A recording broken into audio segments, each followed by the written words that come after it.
De que forma a prática espírita favorece a sua saúde física e mental? A Web Rádio Meimei apresenta Saúde, Espiritualidade e Você.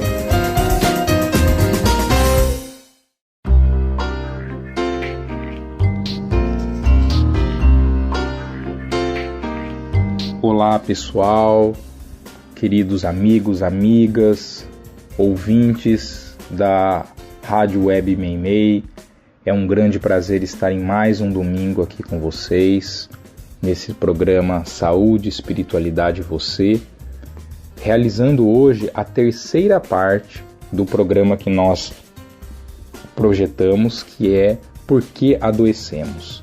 Nós já discutimos no primeiro programa uma visão geral que a doutrina espírita nos traz acerca do adoecimento, mostrando a grande importância que os nossos pensamentos, os nossos sentimentos, as nossas atitudes vão ter sobre o nosso processo de adoecimento.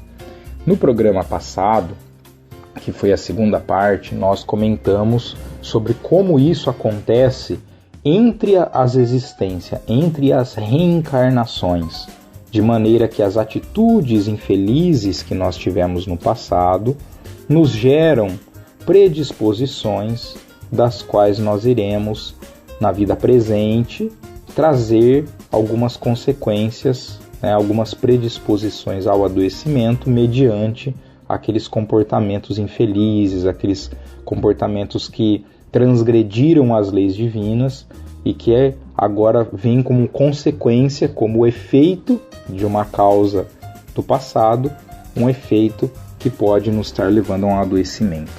E no programa de hoje, nós vamos conversar mais precisamente sobre as causas atuais, ou seja, sobre o nosso comportamento na presente existência e o seu efeito sobre a nossa saúde. Esse assunto, ele tem sido motivo não só apenas da doutrina espírita, mas ele também tem sido muito motivo de estudo pela própria ciência. Existem hoje uma quantidade enorme de pesquisas que têm sido desenvolvidas em torno do mundo, que vêm buscar justamente a identificação desta associação entre aquilo que nós sentimos, aquilo que nós pensamos e o nosso processo de adoecimento. Claro que quando a gente fala o que nós sentimos e o que nós pensamos, nós não estamos falando de um pensamento fugaz ou de um sentimento, de uma emoção, por exemplo, que a gente pode ter tido num determinado momento, mas que passou e aquilo se resolveu. Não é disso, mas é daquele pensamento, é daquele sentimento que a gente fica alimentando dentro de nós. Então, por exemplo, a gente está falando aqui de pensamentos, lembrando que todo pensamento nosso, ele é sempre envolvido de algum sentimento. A gente não consegue dissociar o pensar e o sentir. Isso é algo intrínseco a nós, seres humanos. A gente pensa e sente ao mesmo tempo. Então a gente está falando, por exemplo, de pensamentos, por exemplo, pessimistas. Pensamentos, por exemplo, de revolta. Quando, por exemplo, a gente alimenta dentro de nós a inveja, o ciúme. Quando a gente alimenta dentro de nós a mágoa, o rancor.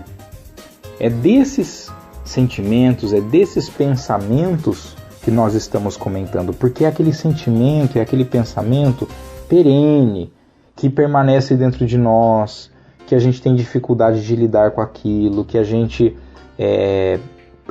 tá, vez ou outra, voltando naquilo, sentindo aquilo. Por quê? Porque isso sentido ao longo de muito tempo é o que vai levando a nós ao nosso adoecimento.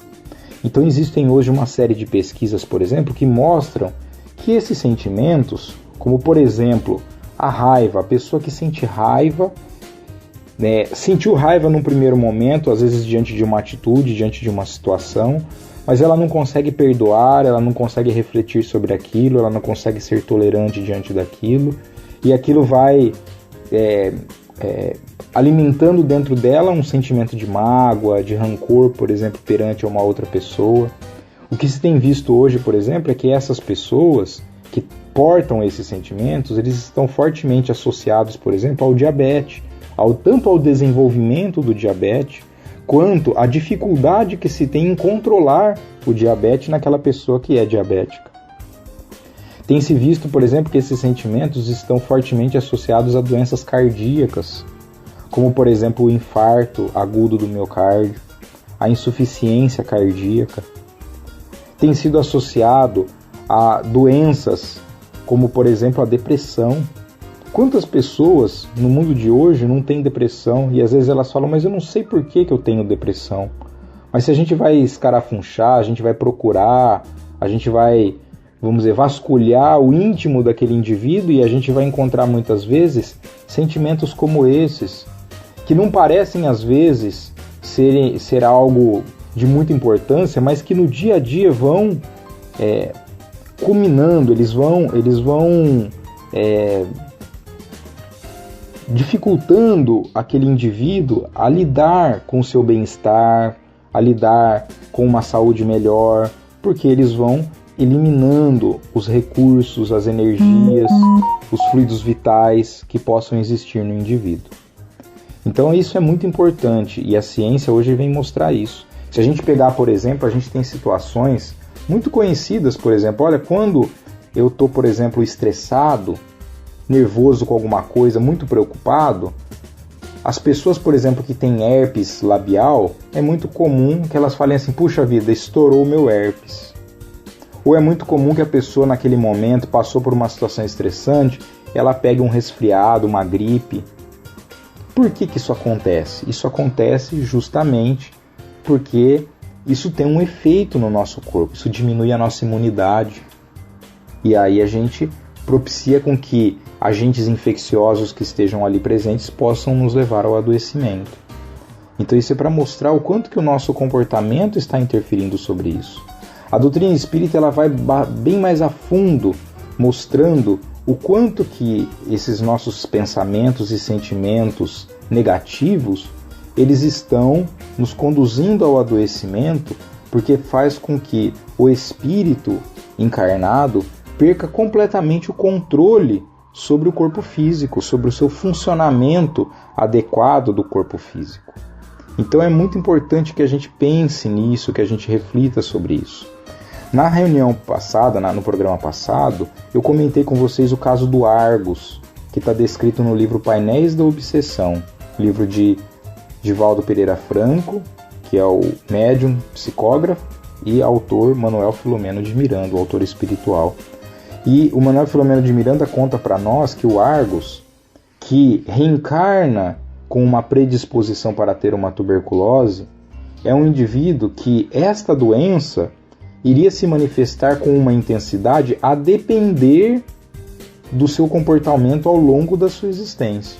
E o seu comportamento ao longo da sua existência foi completamente inadequado, porque ele só alimentou pensamentos de revolta, de pessimismo perante as condições que ele tinha na sua vida, mesmo tendo contato, por exemplo, com a doutrina espírita e tendo a oportunidade de saber que este tipo de padrão mental, de vibração, não é legal, e mesmo assim ele teve dificuldade de se transformar, e aquele pensamento negativo ao longo da sua vida fez com que ele evoluísse com uma doença muito mais grave do que ele poderia ter. Se fosse um pensamento diferente, se ele tivesse se modificado ao longo da existência, ele poderia ter uma doença muito mais amena, muito mais fácil de lidar. Então a gente tem que pensar muito nisso. E Manuel Filomeno de Miranda fala, lá no Painéis da Obsessão, que esses comportamentos como o pessimismo, a revolta, o ódio, o ciúme, a lubricidade, as viciações, são sentimentos, são pensamentos que vão levar a uma degeneração das nossas células. A gente perde o controle sobre as nossas células.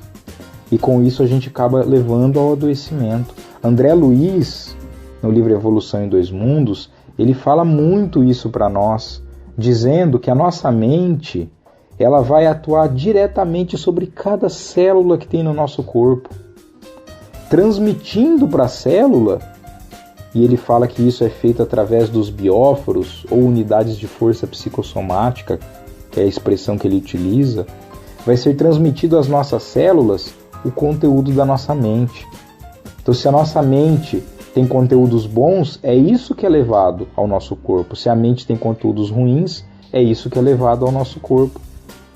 E a gente tem que pensar que o nosso veículo físico, esse corpo físico que nós recebemos emprestado quando a gente reencarna, como uma ferramenta para que a gente possa evoluir, aprender nesta vida terrena, que é extremamente importante para o nosso processo de evolução, a gente tem que cuidar desse corpo, a gente precisa preservar esse corpo. E uma das maneiras da gente preservar é cuidando da nossa mente.